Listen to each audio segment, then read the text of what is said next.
Okay, so in this video we are going to be looking at how to hard prune a rambling rose. So on this wall here in this garden we have a few different roses. There's a climber here. Next to it is the rambler that we're going to be pruning today. We've got another small climbing rose here, and a fourth here, all in quite a small area. These roses all flower pretty well, considering that it is, a little bit shady here. So I'm doing this at the end of July. And you can kind of do this any time after flowering through the winter, really, because we're forming a new structure on this rose. This is why we're doing it. So I want to create a bit more space between all these roses, which is why we're going to be pruning this rambler. Now, the thing with rambling roses is they flower on old wood. So what that means is this bright green vibrant growth, this is what it's put on this year. And this particular rambling rose here has got 1, 2, 3, 4, 5, about 12 of these fresh new shoots, so they're not going to flower this year, and this rose has already flowered this year, but these will flower next year. So these are the ones that we're going to be keeping and to train in, thinking about the next season's flowering. So what that means is we need to take out all of the older stems, and on this particular rose, because we've got so many new shoots coming through, I'm going to be taking out all of the old stems. If we were doing this and we maybe had 1 or 2 fresh shoots that we wanted to train in, then we're only going to remove maybe 1 or 2 of the old stems. It depends how vigorous your plant is. So that's the job for today. So the first stage is going to be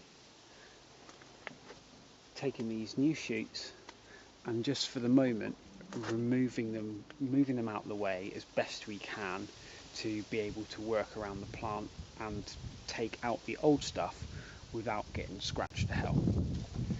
So that's kind of stage 1 of the process.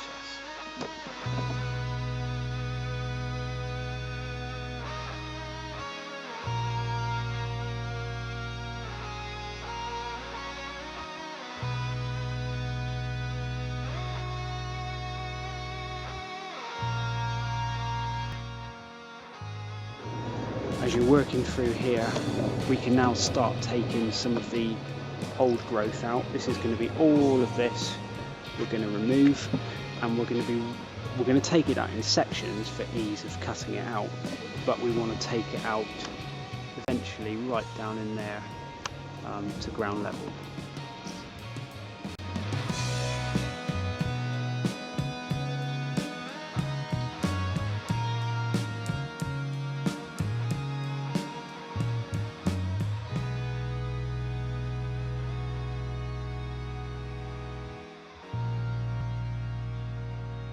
What we're doing here seems a bit brutal.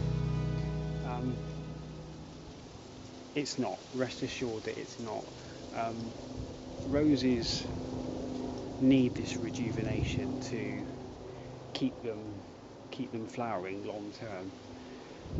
With the rambling roses, you can leave the old stems on and they will flower very well for years. But when you've got all this new growth, it is good to get into a cycle of taking out the old, replacing with fresh. So we've cut all of the old rows out now, that's all gone, so just left is the fresh stems, and now it's a case of tying them in. So So we actually have 1, 2, 3, 4, 5, 6, 7, 8, 9, 10,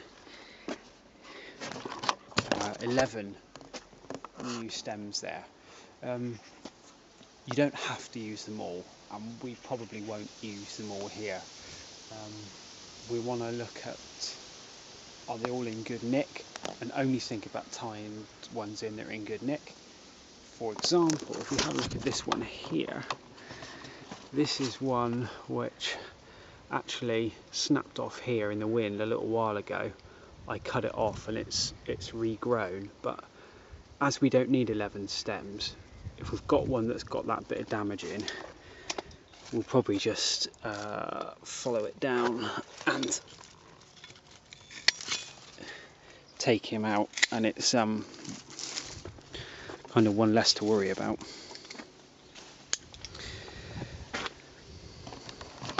How you tie these in is dictated by how much space you've got. Rambling roses can go a long way, but here we've got, you know, a smallish area of wall, and we want it to sit nicely with the other climbing rose over there. So we've only got kind of, you know, a reasonably limited amount of space here. We've got one stem that's going up here, and we'll probably bring another up following my finger straight up, but the bulk of them I want to get them going over in this area, away from this tree and tied in. So that's what we will do now, get all these tied in. This is a good opportunity before you tie in to have a check of all your wires, and if you need to put additional wires in, you can do that now. This wall is obviously in it's not great nick, it's a very old wall, but we have suitable wires here for what we want, but that would be a good opportunity if you needed to.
So that's this one tied in now. They're all tied in just with normal garden twine. Don't ever use sort of wire, or even the wire covered round by the plastic that you can buy. After a while that goes brittle and you can damage the roses. So personally, I just tend to use garden twine and replace it when I need to. So you can see now how that's been trained in. Now obviously this wall goes to a certain height, and a lot of these are higher than that, so I'm actually going to nip these off, some of these just above that top wire. They will continue to grow a little bit, which sorry, you can't really odds, but I do just want to stop them there. And that's it. So as I said, I've done this in July. These will continue to grow this season, but next year they will all shoot flowers out from here and have a really good display. I'm quite pleased with that. Of course, now there is all the rubbish to tidy up. This is when you need a nice sort of young athletic garden boy to do that for you. But I don't have one of those, unfortunately, so that's down to me, and clearing up will take as long as doing the actual job. But there you go, pruning, hard pruning, rambling rose. Any questions, leave them in the comments section below and I will do my best to answer.